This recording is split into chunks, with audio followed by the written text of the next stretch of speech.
সাইফ হাসান তানজিদ তামিমের 120 রানের পার্টনারশিপ, সাইফুদ্দিনের শেষ দিকে টানা 4টি ছক্কা হাঁকানো, শেখ মেহেদী, নাহিদ রানা এবং রিশাদদের বল হাতে জ্বলে ওঠা। সিরিজের দ্বিতীয় টি-20তে এ যেন এক অন্য বাংলাদেশ। ব্যাটিং বোলিং সবটাই মিলিয়ে সিরিজের দ্বিতীয় ম্যাচ জিতে এখনও সিরিজে টিকে রইল তারা। এইভাবেই কি খেলতে পারবে সিরিজের শেষ ম্যাচটিও? জিততে পারবে অন্তত টি-20 সিরিজটা? বাংলাদেশের 187 রানের বড় লক্ষ্য তাড়া করতে নামা জিম্বাবুয়েকে শুরুতে হোঁচট দেন শেখ মেহেদী হাসান। এরপর দ্বিতীয় হোঁচট দেওয়ার কাজটা করেন বল হাতে নাহিদ রানা। দলীয় রান 20 হবার আগেই সাজঘরে স্বাগতিক জিম্বাবুয়ের দুই ওপেনার, যা প্রথমেই ব্যাক ফুটে ঠেলে দিয়েছে তাদের। এরপর দলীয় 21 রানেই বল হাতে আরও উইকেট শিকার করেন শেখ মেহেদী। চাপে থাকা জিম্বাবুয়েদের যেন আরও বিপাকে ফেলার চেষ্টা চলছিল। এরপর জোড়া আঘাত হানেন রিশাদ, একাই সাজঘরে ফেরান মিল্টন শুম্বা এবং সিকান্দার রাজাকে। জিম্বাবুয়ের দলীয় রান যখন আবার 80, তখন আবার উইকেটের দেখা পান শেখ মেহেদী।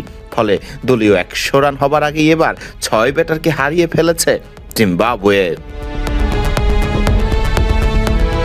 টাইগার বোলারদের দাপটের পর এরপরে আর ম্যাচে ফিরতে পারেনি জিম্বাবুয়ে। প্রথম ম্যাচ হারলেও টি-20 সিরিজ জেতার স্বপ্নটা এই ম্যাচ জিতে এখনও বাঁচিয়ে রাখলো বাংলাদেশ। তৃতীয় ম্যাচ জিতলেই অন্তত জিম্বাবুয়ে বিপক্ষে টি-20 সিরিজ জেতার অর্জন নিয়ে দেশে ফিরতে পারবে টাইগাররা। এর আগে টসে হেরে ব্যাট করতে নামা বাংলাদেশ এদিন শুরুটা ভালোই করে জিম্বাবুয়ের বিপক্ষে, যদিও দফায় দফায় পাওয়ার প্লের মধ্যেই এবং পাওয়ার প্লের পরেই জীবন পেয়েছেন ব্যাটাররা।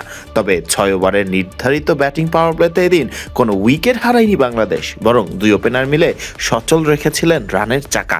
প্রথম 6 ওভারে বাংলাদেশ সংগ্রহ পায় কোনো উইকেট না হারিয়ে 54 রানের। উইকেটে থিতু হয়ে রানের চাকা সচল রাখেন দুই ওপেনার। দুই ব্যাটারই ধীরে ধীরে পৌঁছাতে থাকেন নিজেদের অর্ধশতকের দিকে। দুই ব্যাটারের মধ্যে আগে 50 হাঁকান তানজিদ হাসান তামিম। নিজের 12তম টি-20 আন্তর্জাতিক 50 হাঁকাতে তামিম এদিন 5টি 4 এবং 2 ছক্কার সাহায্য নিয়ে খেলেন মাত্র 33 বল। 13তম ওভারে কোনো উইকেট না হারিয়ে দলীয় 100 রানটাও পূরণ করে বাংলাদেশ। পরবর্তীতে 50 দেখা পান আরেক ওপেনার সাইফ হাসানও। তবে দলীয় 120 রানে সাইফ ফিরলে যেন তাসের ঘরের মতো পড়তে শুরু করে টাইগারদের উইকেট। একে একে ব্যাট হাতে ব্যর্থ এদিন তাওহিদ হৃদয়, পারভেজ হোসেন ইমন এবং নুরুল হাসান সোহানরা। ততক্ষণে সাজঘরে ফিরে গেছেন ওপেনার তানজিদ হাসান তামিমও।